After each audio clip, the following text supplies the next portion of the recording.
Cihan bazarındayız intaniden, adını çıkaran Türkmen halısı. Uzaktan yaynadır dünyanın gözün, kapkızıl gül açar Türkmen halısı. Cihan bazarındayız intaniden, adını çıkaran Türkmen halısı. Uzaktan yaynadır dünyanın gözün, kapkızıl gül açar Türkmen halısı.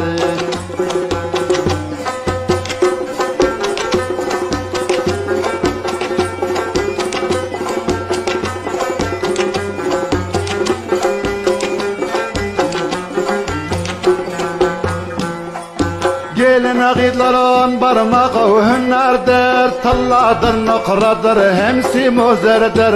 Halinin timsalı fesli bahardır, Gülgülistan bolar Türkmen halısı. Gelin ağitlerin barmağı hünnerdir, talladır, nokradır, hemsi muzerdir. Halinin timsalı fesli bahardır, Gülgülistan bolar Türkmen halısı.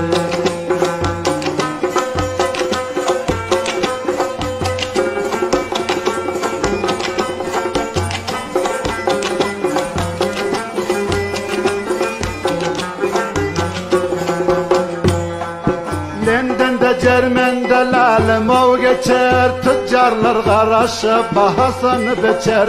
Türkmenin adını alama saçar, Gülgülistan bolar Türkmen halı. Lendende Cermen'de lalimi geçer, tüccarlar qaraşı bahasını biçer. Türkmenin adını alama saçar, Gülgülistan bolar Türkmen halı.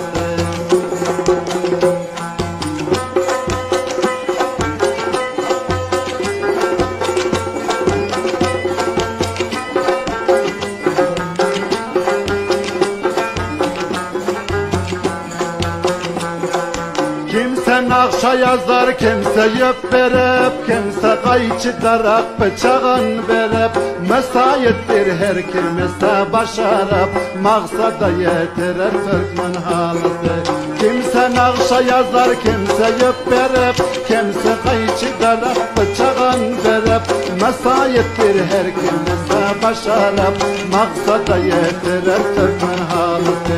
Cihan bazarındayız intaniden, adını çıkaran Türkmen halısı. Uzaktan yayladır dünyanın gözün, kapkızıl gül açar Türkmen halısı. Kapkızıl gül açar Türkmen halısı. Kapkızıl gül açar Türkmen halısı.